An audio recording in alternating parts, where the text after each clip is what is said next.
Hey guys, welcome to this week's episode of Ute Dash. I am one of your hosts, Sammy Mora. I am the sports editor at the Daily Utah Chronicle here in Salt Lake. And today I am joined by my lovely co-host. Wow, jumped the gun on that one. Cole Bagley, how are you today? Oh, Sammy, I'm tired. It's tough being the parent of an infant who's going to be a solid pickup for the U in about 18 years. But for now, it's diapers and bottles. So You know, everyone, you got to grind. Just grind it out. got to start somewhere. But we have a really great show for you guys set up today. So as always, if you guys have comments, questions, concerns, drop them in the chat. We'll get to them. So we're going to open things up with the spread came out for the Utah-Arizona game. Utah opened up as a 14-point favorite. Are we surprised? No, we're not. We're not surprised. So, Cole, what are your thoughts on the spread? Shout out to Wildcat Dash for knowing their place. Unlike some people that haven't have a show as well. The last 5 years, the Wildcats have gone 26-36. 1-4 against the Utes. They've been outscored against Utah the last 5 years, 173-101. So a pretty big spread there. There's just Utah's got it going on. Arizona doesn't. And in addition, Arizona has had several transfers and have not improved since last year, which was a 35-7 victory for Utah. I like the spread. I think it's going to be at least a 2-possession game.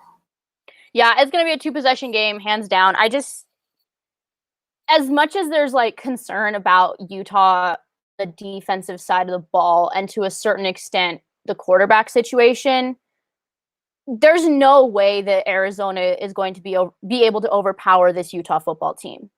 Hands down, there's no way it happens. I see it's a 2-score game. I don't know if it's exactly 2 touchdowns. It might be 10 points, but I don't 14 points was good. I think that's an even medium, but I don't think it's 10 points, 10 to 14 is where I say it's going to be, just because Arizona's not the best. Yeah, and it's just their talent-wise hasn't been that good. I haven't really been impressed with any of the players that they've had over the last couple of years. And like I mentioned earlier, they saw quite a few transfers. And so when you guys have transferring out of the program that really didn't make it anything special to begin with, you're going to face a lot of problems. And it's unfortunate for Arizona. I feel like, maybe 8 to 10 years ago, they were pretty strong in the South, but really they've struggled over these last 5 years. And I would say that Arizona State is the better of the two when you look at the Arizona teams.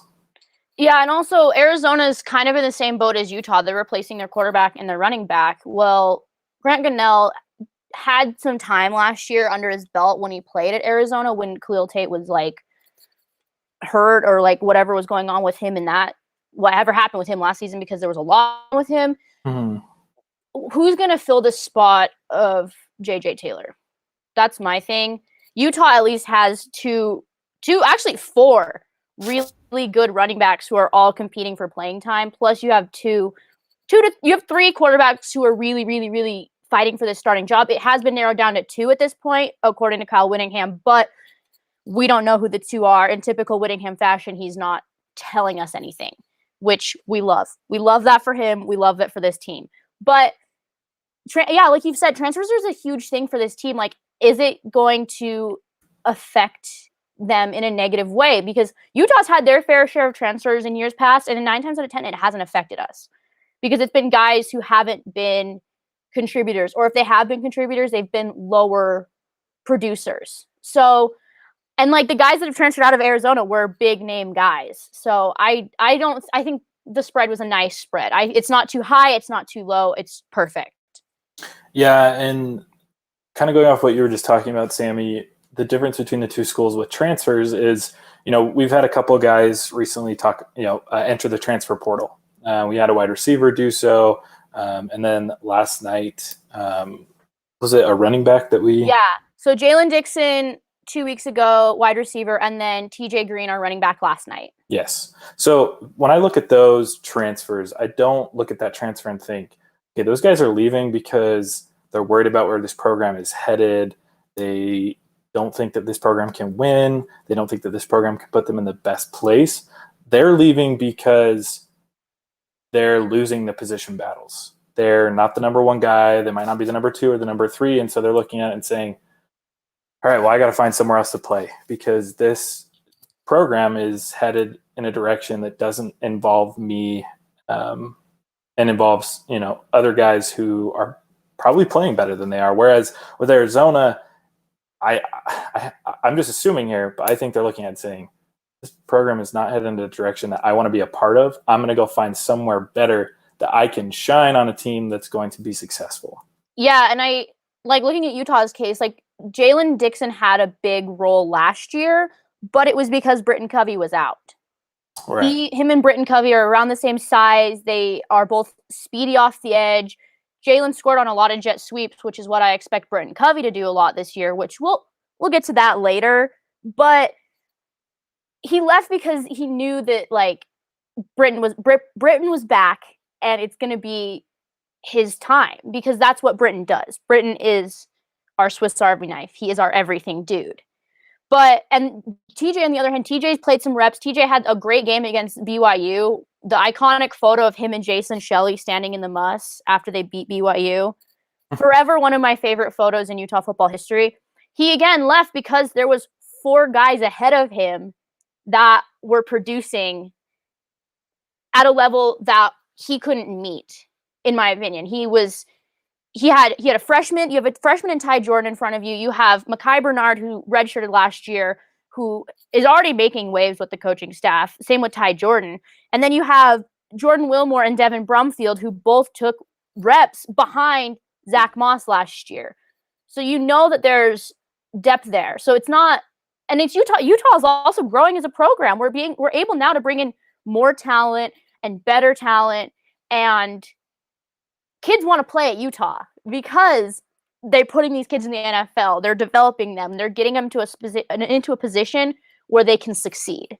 Yeah, and if you're not meeting a certain level of play, you're either going to not get time and leave, or you're just going to sit on the bench. Which some guys are okay with that, and some aren't. And something else to touch on with this game, it's the first game for Utah, which is why I think maybe it's just a 2-possession spread. Huge amount of turnover offensively, defensively. Our 2 star offensive players and Tyler Huntley and Zach Moss are gone. We're bringing in a SEC transfer that could potentially be under center for us. That or a sophomore guy that hasn't had a lot of experience. But has been in the program for the last year. True. Very true. Very true. So, but there's probably going to be a learning curve. And I'm glad that it's against Arizona, because if we make some mistakes, I don't think they're going to cost us a football game. If you make mistakes against a team like Washington or USC or Arizona State, later in the season, you give up a possession that could cost you at the end of the game. Whereas, you throw an interception, maybe you have a fumble, maybe you have a busted coverage and they score a touchdown. There's a big difference between, okay, we're up 28-7 now, opposed to, okay, now we're down 35-28 and there's 2 minutes left on the clock and we have to score a touchdown. So I think two possession spread is perfect because it allows for some mistakes to be made, but also it shows there's a clear gap in talent between the 2 programs. Yeah, and like you mentioned last week on the show, is that Utah's first 2 games are Arizona and UCLA. Those 2 games are easy games to kind of get into the season. I think UCLA is going to give Utah a little bit more of there's going to be a better game between UCLA and Utah than it's going to be against Utah and Arizona. Mm-hmm. Utah's had Arizona's number for a while now. Like, they're 1-4 against us. And UCLA, with the exception of last year, is usually a really good game between the 2 schools. But it's going to be it's high, 2 spread, good. I like it. Or two possession words. Yeah, I mean, 1-4 in the last 5 years. I was actually, the one time I've been to a game against Arizona was that loss. But it was some time ago, and I'm not worried. It's a good opportunity for Utah to figure things out, to you know, buff out the edges, and really just figure out who they are as a team, and bring together the offense and the defense, which have turned over. So two possession ball game. I'm happy with it. I expect it, but it could be more. But I don't expect any less.